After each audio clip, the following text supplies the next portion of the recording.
I'm sorry.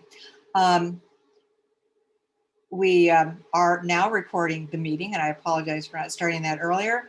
And finally, I think with that, we're also going to pass on going over the bios for each of our representatives because they clearly need no introduction. So with that, I'm going to turn it over to Senator Carlisle and Reps Berry and Frame to kick off the meeting. Thank you.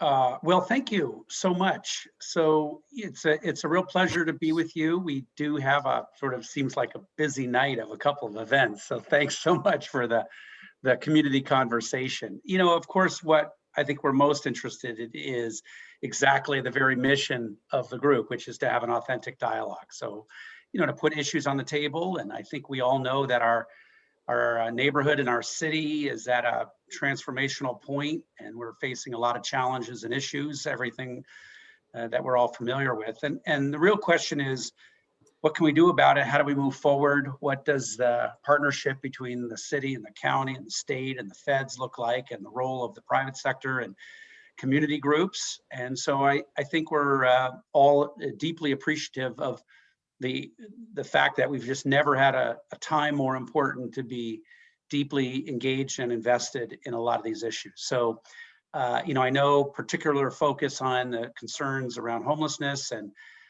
safety and some of the response times issues from the police department and property crimes and a number of other issues, but also affordability and the sort of the deeper structural issues. We, of course, just finished the 2021 legislative session. So there's a lot of issues on the table from what we did and didn't do.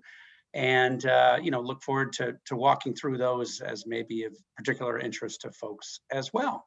So with that, I very much appreciate it and the opportunity to be with you tonight. And thanks again for everyone getting together and for the invite. How about I go in the middle as the non-Queen Anne resident? We can sandwich it with our Queen Anne representation.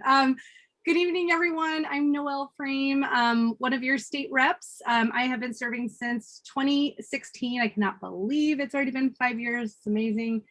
And I actually live just at the very opposite end of the district up at in Greenwood, just a handful of blocks away from our northern boundary. It's been a pretty incredible session. Unprecedented, historic are some terms that have been used to describe it. And so I'll be interested to hear kind of what you all want to hear about, but we're happy to fill you in. I think, you know, a year ago this time, tremendous uncertainty with the beginning of the COVID-19 pandemic, massive swings in revenue to the state over the last year, which really scared a lot of folks about what we were going to have to do about that. And coming out of this session, I think we're all really proud of the investments we've made in the people of Washington State during this critical moment in our history, particularly in the midst of what has been a really tremendous economic crisis for a lot of families in our district. So excited to be here tonight to tell you all about it, and I'll hand it over to Liz. Thanks, Team 36. I'm Liz Berry. It is so good to see you all. I am your neighbor. I live in Queen Anne. Reuben and I are neighbors, just 6 blocks away from each other on Prospect. We live right below Cary Park. So if you ever see me walk in the loop, you know, getting my steps in, feel free to say hi, pull me aside. Now that we're, you know, we don't have to wear masks anymore, it's kind of fun. I was elected this November to represent you. It's an honor to do so and to join this great team that you just heard from. I was served as vice chair of the House Labor Committee this year, where I was able to help lead the fight for working families. Served on the Environment and Energy Committee, where we did some amazing things for our planet, and Reuben deserves a lot of credit for that. I'm sure you'll have some questions. And also served on the Transportation Committee, which was really fun to be an urbanist voice on that committee. There's not a lot of members from Seattle that serve there. So making sure we have, you know, access to transit and pedestrian and biking. I also was the co-founder of the Moms Caucus this year in the House. We put together women legislators who have young kids. And one of the proudest things we did this year was, for the first time ever, start a diaper subsidy for low-income families, for families that are on TANF, which I'm really proud of. Noelle and I think we figured out we're like the two seatmates who have the littlest kids. I have a 5-year-old son named George who goes to Daybreak Star Indian Cultural Center in Discovery Park at the Seattle Preschool Program. He'll be an incoming kindergartner at John Hay Elementary. So if you got any tips about that, let me know. And then my daughter Eleanor is 20 months. And Holdy Bear, Representative Baby, is 10 months. So it's kind of fun. But I'm really excited to listen to your questions tonight. I'm so sorry that I have to leave at 7:30. Noelle and I both have engagements. This is my second of 3 events tonight. So I guess the Zoom is helpful to zoom through these meetings.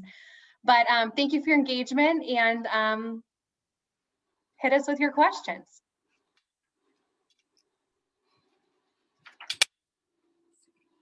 So we can start with some questions from the audience if you would like. And we also have some pre-submitted questions that people sent in. So Beth, do you want to start with a question that we already have, and then we can see if anyone has a question?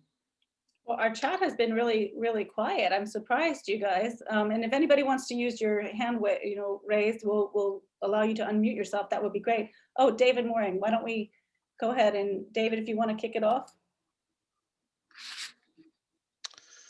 Sure, I am unmuted, I believe. Yep, you're good to go. Okay, thank you. I think this question is regarding affordable housing in our communities. Queen Anne, especially as I think a target. I'm over in the Inner Bay area on 23rd Avenue West, so not quite in Queen Anne, but have the pleasure of looking back at the area. So question regarding affordable housing, and not just housing. Maybe this might be a question for Representative Frame. I think you may have more knowledge in terms of what the state might be doing relative to the comprehensive plan updates.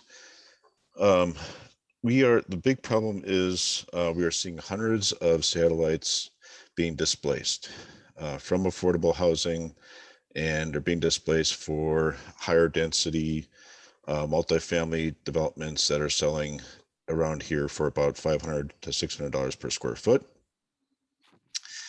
And there's no affordable housing being provided. Why is that? I think the thing the state should do is audit it. And I think the reason is, from what I heard from some developers, specifically a 300 unit development going up in my area, is it just doesn't pencil out for them to do it. They much rather pay the $13 to $20 per square foot in lieu of fee to not provide affordable housing, and charge the $500 to $600 per square foot market rate condominium, townhouse, row house. So it's a serious problem. We have people being displaced, no place to go, and this is all being done with additional density in the name of affordable housing. So my question is, what's coming up, and what can we do to have a plan that is specifically about providing affordable housing within our large municipalities, and not just housing? Because we know from nationwide, we know from statistics that more housing simply doesn't drop the housing prices. Well, thanks for the question. And I'll start, but Ruben and Liz should feel free to add in here too if I miss anything. One of the things I'll just say up front is it's super complex and it's really multifaceted. And David, even where you sort of left off there and talking about the fees, that's really actually city level policy with the mandatory inclusionary housing policy and how the city approached that work. It's a multi-layer, you have the state and the local governments taking different approaches. And I will tell you, in the time that I've been in the legislature, there have been efforts to, let's say, have a more heavy hand at the statewide level around housing to do mandates.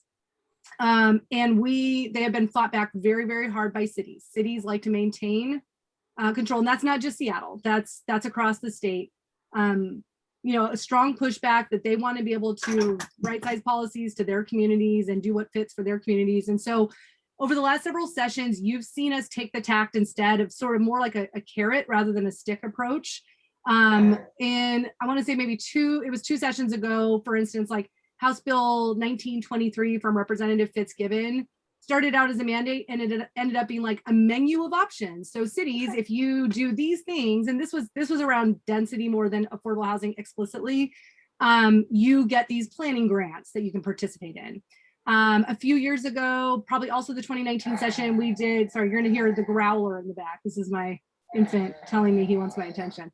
House Bill 1406 from now Senator June Robinson, a tax incentive for local governments to keep the state portion of the sales tax so that they could bond against it and build more affordable housing. But again, we couldn't mandate it, but we gave them an option to utilize a tool. And we gave them flexibility to work with other local governments to band together. So, you know, I hear your point loud and clear, but it is not politically been, we've not had that ability at the state level to just really drop the hammer and say, you cities must do it this way. Local control is really still quite strong in the state. So, you know, we're making investments in the Housing Trust Fund. We passed a new document recording fee to get more money into that account, a new sort of eviction prevention program. So I think we're doing a lot of good things, but we can't quite achieve, David, I think what you are suggesting. And I'm going to pause and get Hulk Holden, as I like to call him. Reuben, Liz, anything you want to add, or we could go to another question if you want. I'd just add briefly that I think density is the central sort of policy framework that the city's looking at, as you know, in terms of the missing middle. We spent a lot of our money and our time and our effort this year looking at the issue of homelessness relative to affordable housing at the lower end, particularly driven by the Housing Trust Fund and driven by access to the federal dollars that were flowing as well. So the permitting, the zoning, the access to transit. I mean, as you know, within Interbay, as we think about the next 10 years and we think about sound transit and we think about what density looks like in a responsible way, I think there's a lot of open questions about the reality of whether or not some of those developers, as you suggest, David, are willing to, are going to make affordable housing part of their embedded base, or whether or not they're in effect going to stay with market rates. And the data is exactly as you suggest, that most are going in the direction of continuing to be focused on the upside associated with market rates. So it's a real challenge about density at its core.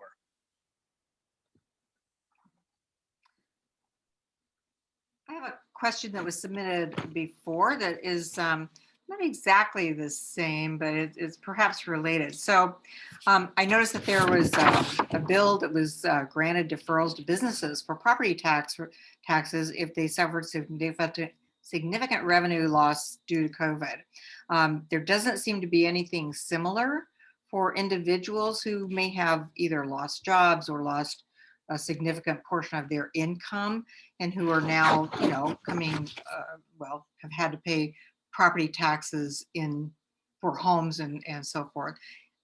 Was there any consideration given to a deferral for residential tax bills that will come due before people are really back to work and fully employed?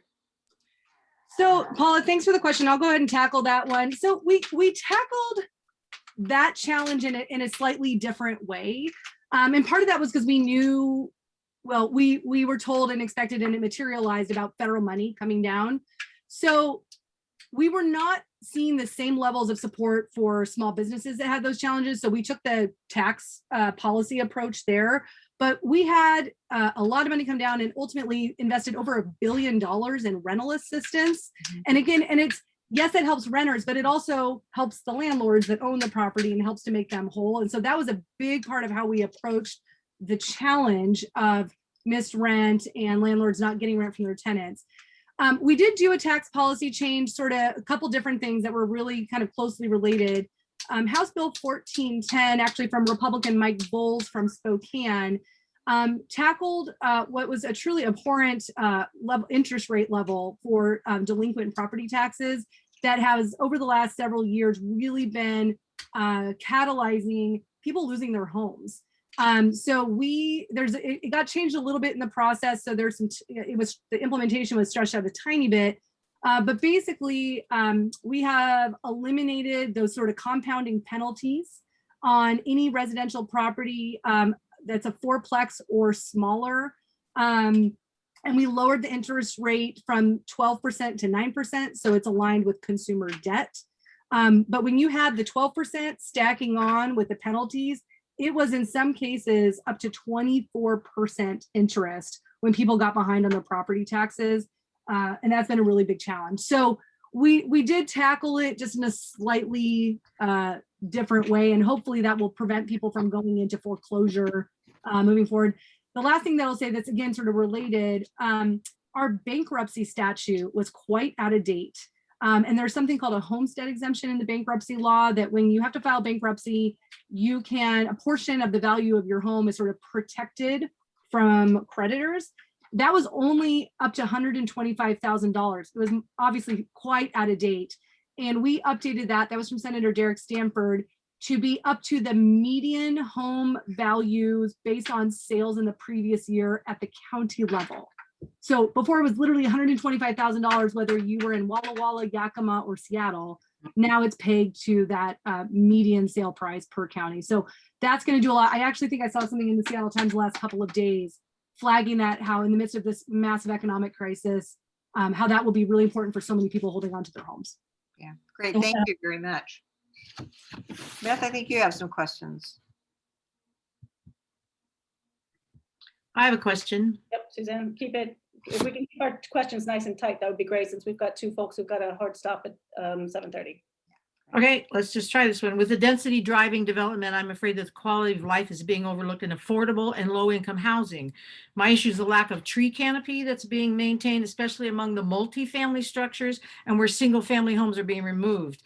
All people, deserve to live amongst trees, and the Seattle City Council and the mayor are not doing anything to force SDCI to pass a tree ordinance and retain mature trees. Since we cannot depend on our city, is there any help that you at the state, big guys, can offer, any guidance or any advice for this issue? Well, I'll take a shot. I think I would just say that from a climate perspective, just to validate everything you're saying, that the carbon sequestration associated with trees, as we know, is just beyond amazing. It's just magic, climate sucking support dust from the sky. It's really just incredible. So the sequestration value is off the charts. The health benefits, we know that every single element of the value proposition of a high density urban forestry is just unmatched. Unfortunately, there's really not, as Noelle said at the beginning, there's this healthy constructive tension between the levels of government. On an issue like this, it really is a local government issue. I think, unfortunately, that the central question of how we grow and how we explore the question of density has to be coupled with commitment not only to our parks, which I think is a challenge right now given the homelessness issue, but also in terms of urban canopy. So I agree with you. I'd like to see an effort underway to have the city take it more seriously. And, maybe there's an opportunity to get a campaign going relative to all the different community groups, because every neighborhood group raises this issue. The folks in Ballard have just been completely whacked in terms of their canopy associated with the density, substantially more than we have in Queen Anne. So I think that there's a neighborhood coalition there to really reach out, and particularly during this campaign season when the folks are running for city council and mayor, this is the time to have an impact that they could really hear that. So thanks for raising that issue. Really appreciate it.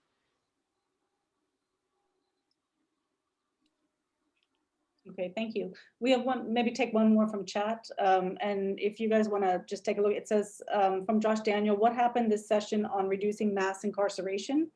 And what would you like to see happen in future sessions?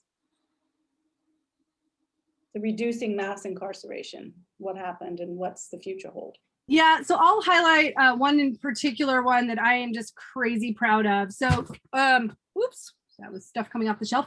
So 2 years ago, we passed, this is from Senator Jeannie Darneal out of Tacoma, who's the chair of the Human Services Rehabilitation and Reentry Committee in the Senate. We amended the 3 strikes law, which of course is a relic of the war on crime in the 90s. Amended that so that robbery in the second degree was no longer a three strikes offense. What we couldn't do 2 years ago, which we just did not have the votes for, was making it retroactive. And that was leaving approximately, I think it was like 62 folks incarcerated for life because that Rob 2 charge was on the record. Bless Jeannie Darnielle's heart. She is a lion of criminal justice reform. She came back this year and she got it. And so that we have done that. That is passed. That will provide those 62 folks who would have been incarcerated for the rest of their lives the opportunity to petition to get out. Of course, it will be judged by sort of public safety and all that, but that's a big step in the right direction. Related, we also did a massive restoration of voting rights for folks as soon as they are out of complete custody, meaning they come out on sort of, what's the word I'm looking for, parole, but are still in the custody of the state, but they're in community. They are getting their voting rights automatically restored. That's a big step. We know, looking at recidivism rates, when people feel like they're a part of the community, they're not as likely to commit additional crimes and make them and have them feel valued in getting their rights restored. A lot of the work around criminal justice reform that I have been a part of the last couple of years, I'll just say that a lot of this stuff kind of went on hold this year, and the focus instead shifted to police reform and accountability. And wow, we passed a dozen different bills tackling accountability, from police tactics to oversights when there is a death as a result of an officer shooting. I'm missing my words here, but just really tremendous work. So I think the work of sort of undoing the harm of folks that are already incarcerated, we'll return to that work over the next couple of sessions, but it took a bit of a pause to really front load keeping people out of the justice system. I have a question from this end. So I know that there's been some massive funding passed for mental health in the state. And what we'd like to hear a little bit more about is what exactly that means and how the money will flow down to the counties and cities, the local communities, and what directives there will be around how that money is used for mental health care. I think that is an hours-long answer to that question, Paula, to be perfectly honest. It is The incredible. executive summaries version. Yeah, I mean, there's so many different things happening with just like even structuring like how the money flows from behavioral health organizations, and they were sort of restructured that, I mean, frankly, I don't even totally understand myself. You know, we are making investments to try to increase access and getting sort of more beds, but there's literal like work around basic levels of coordination across agencies that is, I think, nearly as critical as having increased funding. And we've made massive investments, but candidly, it's not enough. And I spent the last couple of years, not this last year, but the prior 2 years, co-chairing the Children and Youth Behavioral Health Work Group. And again, like we made some really solid investments, but the need, especially amongst our young people, has skyrocketed. And we do not have even remotely close to the services that we need. So not a super great answer. Investments are being made. And again, Ruben, Liz, if you guys have anything to add here. And a lot of, I will say there is some good work being done around the interfacing with the criminal justice system. And one of the things that I'm really excited about this year, without getting into all the details, the Supreme Court had a decision that came down, the Blake decision, that totally decriminalized drug possession. We kind of had to decide what to do with that right away and took the tact of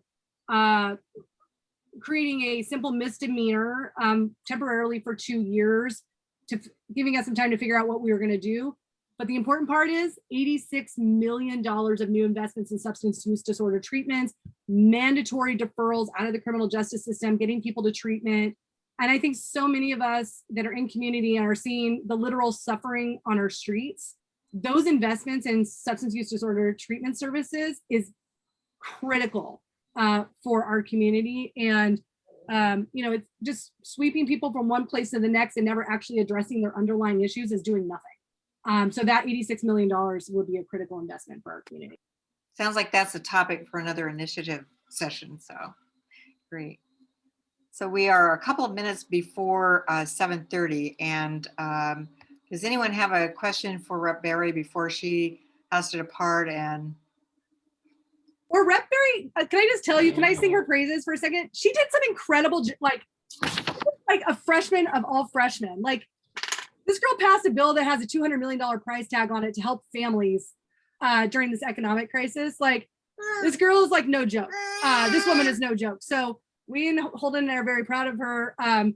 She should, if nobody has a specific question for her, she should just tell you a little bit about some of the bills she passed, because she blew us away in her first session. That'd be great. Well, I thanks, have a Noelle. specific question about the long-term care insurance RCW that was passed. And I'm wondering how each of you voted, because I'm retired, so it won't affect me. But as I understand it, anyone who's in the workforce has to pay into this long-term care insurance. And the state snuck this bill in. I don't think very many people know about it, but it pays for state long-term care insurance, or you can opt out of paying that if you go buy long-term care insurance. And to me, it sounds like an insurance lobbyist forced law.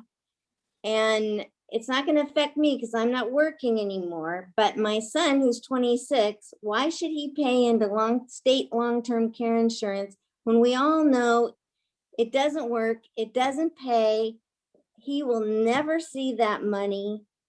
And I think the citizens of the state have no understanding about what you just passed. Okay, let's go to the answer because it's already 7:30 and I know that we have short. It's okay. I mean, Alana, I just respectfully disagree. There was nothing sneaky about it. It passed a couple of years ago. It was bipartisan. It was led by Representative Norm Johnson from Yakima and Representative Lori Jenkins of Tacoma. Big bipartisan effort led by their hearts and the need of seeing people, that don't have those services. I voted for it. I'm proud I voted for it. As somebody who works for a small business, we just got the notification that you're talking about, that it's now going into effect, and we have the option to buy our own program or pay in. I think the assertion that your 26-year-old son will never see it, I can't agree that that's true. We want people to invest in early and have those services available to them. We're facing a crisis of people getting to their older years, needing care and having nothing. So Holden has an opinion. Well, my mom paid in $1,500 a year for 4.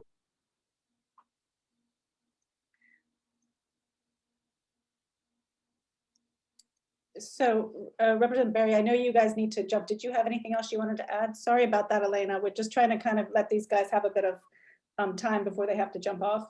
Yeah. No, I was just about to type that I got to jump to my next thing, but Yeah, no thank you worries. for your time. And if you ever have any questions or would like a one-on-one meeting, feel free to time down the interim. So thank you for hosting us, Paula and Beth. I really appreciate it. Thank you very much for your time this evening. And thank you, Noelle, as well. And Yeah, sorry, also got a job. Thank you all so Rep much. Baby. For your engagement. Right, yes, Representative Baby, thank you for having us. Yes, absolutely. All right, bye. So Senator Carlisle, do we have you for a few more minutes? Yep, I can stay a few more minutes. I've got to go to the same meeting they do, but I've got a little bit of time. You'll be late. So let me just take one quick second. I just want to really honor what you said, Elena. I will be just in the spirit of transparency. I just, Elena, I'd like to hear sort of just a little bit of your sentiment. I mean, I heard you, but I just, I think it's okay if it's all right to just add a little bit more to your question. Sure. I'm happy to respond. Oh, do you want me to add? Well, I feel like it's forced insurance purchasing that each individual should decide for themselves. Maybe people have enough in an IRA. Maybe they inherited money from family. Maybe this is just a state program to support those on welfare or whatever. But, I've had many conversations with Senator Cantwell about trying to do a federal program where our IRA money, if we pay into a long-term care facility, it would be tax-free. Because there's a lot of us who have set aside money or whatever. Because my mom, she was dying of pancreatic cancer. She only needed 3 months worth of care for from the 40 years that she put into long-term care, and they refused it because there wasn't a doctor on premises. There's no doctor ever on premises anywhere. They're on call.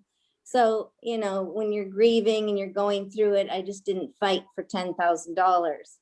But, you know, I just don't think the long-term care model works at all. So it is an incredibly serious issue with the aging of society. And I think we, as a state and as a country, are really struggling with what a model does look like. I will tell you that it was not the insurance industry that was pushing this, because this is a state program. What it really was SEIU and some of the other labor folks who have a strong interest in, who provide the care for a lot of folks, and needing a state infrastructure to be able to have people fund that, as opposed to going right into spending down their resources and going to Medicaid. So I think as our society ages, we have to be really authentic about the complexity and ways to think about how to support families. There was a provision added at the last, not the last moment, but there was a provision added that did say that if you do have an existing program for this short period window, that you can be exempt from paying the public tax, because they, rather than double taxing, basically, you know, sort of adding a tax on top of what you already have from a private point of view. So it's not elegant. It is not sophisticated. I struggled with this vote because I think the value proposition as our society ages is incredibly important. But I thought the design of our state program was not particularly well done, and the lifetime benefit cap has an inflationary index to it, so at least it will go up. But once it starts at current, it's $36,000 lifetime fee. So you're absolutely right, in fairness, that your 27-year-old son is going to pay for a lot of years. It's 0.058%. So basically, it's $580 tax on $100,000 income, so in effect. So it's a really substantial tax. I think we need a program. I don't think this is perfectly designed. I would like to continue to make modifications next year and the year after. So that's where I'm at. So thank you for raising that. Sorry for the long answer. No, thank you very much. I appreciate it.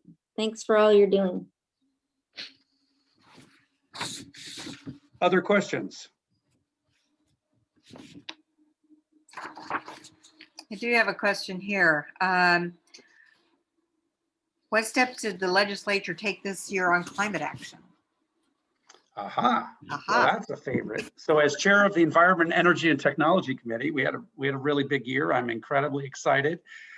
We had the most sweeping year in state history. We passed a cap and invest program. And what that does not hit the sort of normal individual people. What that does is it really is a program that allows the 137 largest emitters in the state, who emit 25,000 metric tons. So think Kaiser and Alcoa and Boeing and Weyerhaeuser, sort of the big manufacturing facilities, to have a market-based approach to lower their emissions. So instead of just telling them what their emission reductions need to be, we set those science-based targets based upon our 2050 Paris Accord level emission reduction targets.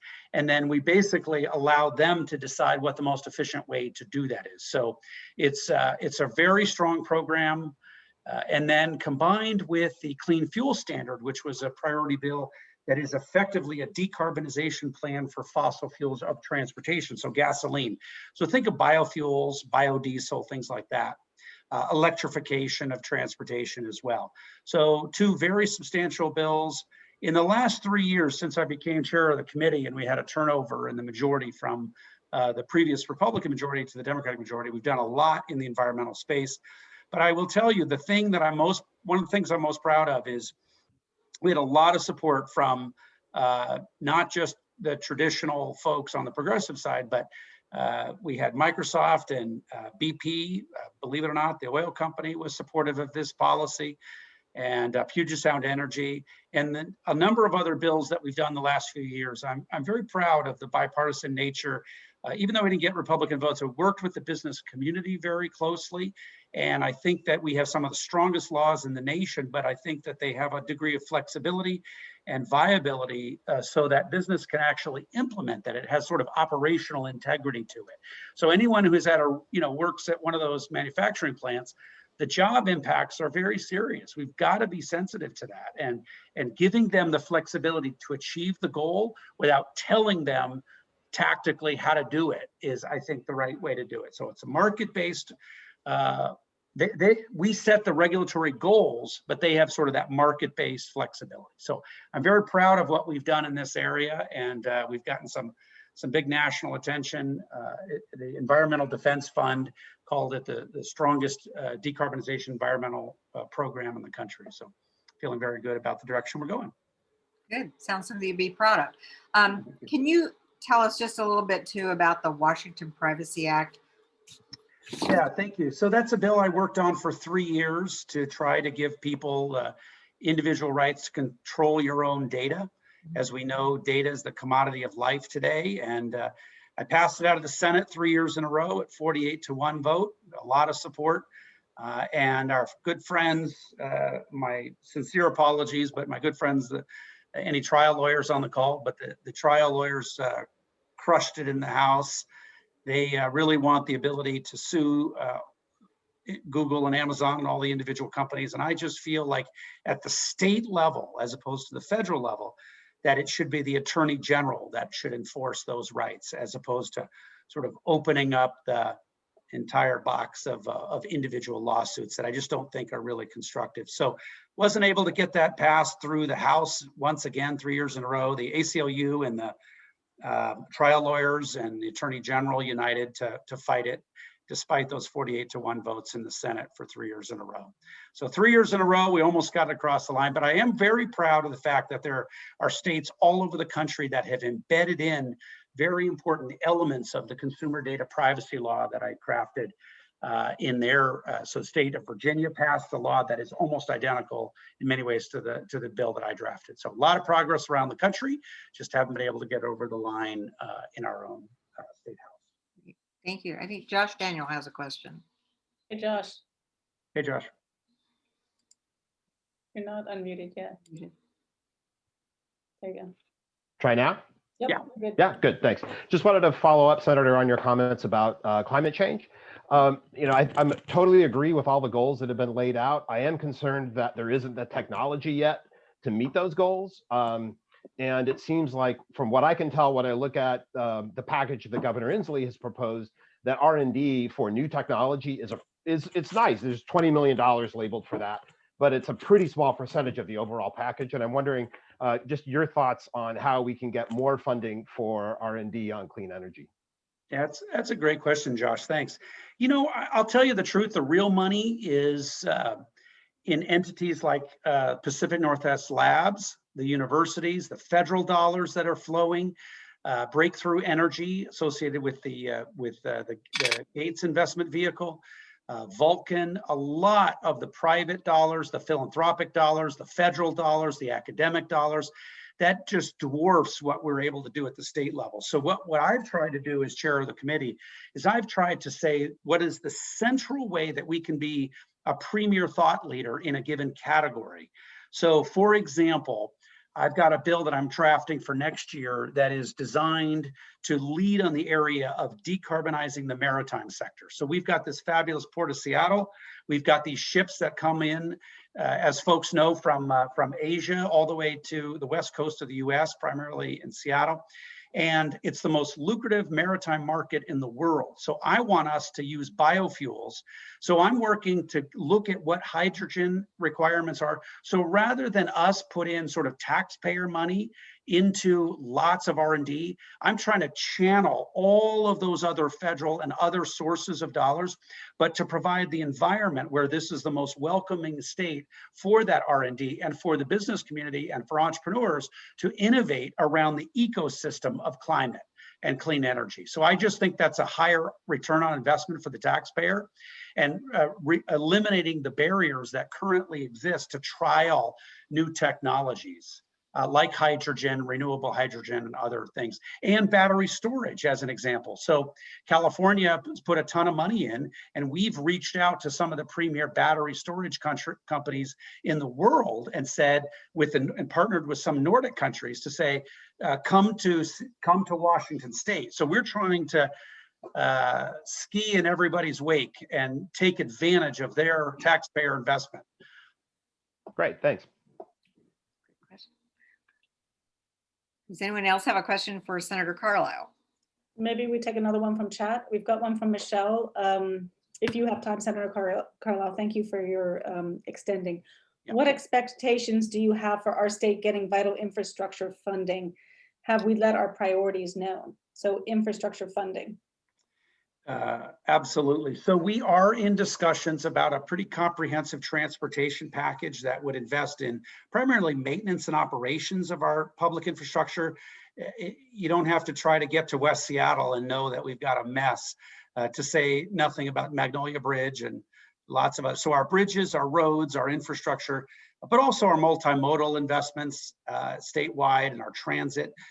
So leveraging those investments in a smart way is something we didn't get done during the legislative session as much as we expected. So we are looking at a modest gas tax increase, but using the cap and invest dollars in the carbon bill that I passed, along with a modest gas tax increase, would open the door to that kind of investment package. So I'm optimistic we'll get it done.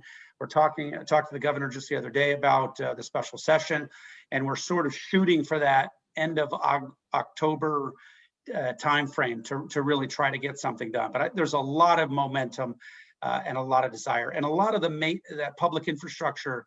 All of those ratings you see are really serious. You got to take care of your house. You know, you can't just build new toys.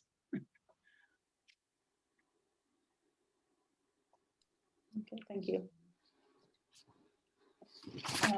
Okay, so do we have any other hand raises? I've got one more, Paulin. If you do, maybe I'll go first and then you go. Oh, Don Arbor, I'll unmute you. Okay, go ahead, Don. Oh, all right.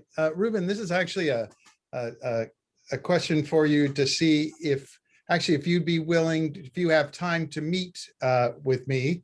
And what I'm curious of is I'm involved in electrical apprenticeship training, primarily in the CEUs that are required by anyone who works with electricity, which is actually plumbers, low voltage. I mean, it's not just hard, electricians as people think. And I'm a non-union electrician, have been for years. I know that the Labor Council here in King County is extremely strong and powerful, and it's hard for you as a politician here, and especially in the 36th district, to maybe talk with me and even entertain some of the ideas that I have. But I think there's some things that are wrong within the requirements that are actually a part of the RCWs. We match them in our WAC rules for electrical, but they're very much ingrained in the RCWs, and they're a bit unfair. And also where the rules that are where they are now are cutting out the small electrical contractors. They cannot afford to become a part of an approved apprenticeship training program, a lot of them. So we're sort of damaging some of the ecosystems of our trades. And so this is too long and too much to, but here's an opportunity. I'm wondering if you would, be willing to take a meeting and for me to be able to meet with you and talk with you about some of these things. Sure. Thanks, Don, for asking. Do me a favor, absolutely send me an email, but please send a little additional background about how the WACs have been adjusted. I'm familiar with most of the state statutes, but not familiar with the administrative, rulemakings of what they've done. But right. Yeah, of course, happy to have that conversation. Okay, thank you. Okay. All right. Any other? I got time for one or two more quick ones. I was just looking, I think this is really not a question for a state legislator. It's a city legislative question. So I think everything that I had that was pre-submitted has been answered. So we appreciate your time. Great. Anybody else? Last chance, going once? I had one more question that came Okay. into me. Sorry, Senator. Sure. You know, and this is gonna, I think that what you said before was like, it's a healthy tension between the city and the local and the county but you're a local resident. So one of the questions was, what are your thoughts on, you know, the Inn at Queen Anne? How's it gonna impact, that was just recently acquired, and how's that gonna impact our community, and how should we be interacting with, we've got this tension again between the city and the county. So taking your hat off as your senator hat, maybe your resident hat, giving us some advice as to how we should be engaging to support our. Gosh, I so appreciate that, because I got to tell you, I'm just so nervous about it. I just can't help it. I sort of appreciate the approach, and I know that there's a great deal of effort to focus. I'm just worried that they're going to focus on the capital investment and not focus on the services that people need. That's sort of my gut instinct. I'm concerned about that. I know that, you know, we all know that, you know, that you look at across from Bartels, I can't get over it. It's just shocking and, you know, mind-boggling. So I'm feeling an incredible amount of disequilibrium. I had a conversation with Andrew Lewis the other day and sort of just had that conversation about what does it take to move forward. And I got to tell you, the mayor, in my view, has really been caught in a tough place because the city council has just defunded the approach to the lead teams. And I just would like to see a much more activist intervention of folks. And that's not a euphemism for sweeps, but it is, you know, I'm struggling with the ethics and the framework. I'll be super transparent. I'm struggling with this idea that an individual's right to take a community area on a sidewalk or a park supersedes the community's right, the 5,000 people that live in that community to have free and open, easy access to that. So I'm really, you know, acknowledging that I think that we need a sort of a stronger approach to be very direct about whether it's FEMA tents or whether it's tiny houses. The amount of public space, public property that we have available is very substantial, and why we haven't moved forward permitting additional tiny houses. Those have been very successful, in my personal opinion. I've stopped by numerous times to visit those facilities and have always been welcomed, and they've been respectful and clean and welcoming. I'm not saying it's a long-term answer, but it's a pretty good short-term answer, you know, and I just feel like we should triple the amount of those throughout the city, not just in our area, of course, citywide. And then we can deal with the court case that says that you can't have someone leave a given area if there's no facility for them. And I just think that we need to have a stronger sense of guardrails of society's right to free and open access and safe access to community facilities. And that's not a euphemism for just sweeping it, but I just would like to see a more rigorous approach to the city's recognition of their responsibility. And then I would tell you that it's very important to recognize that we had a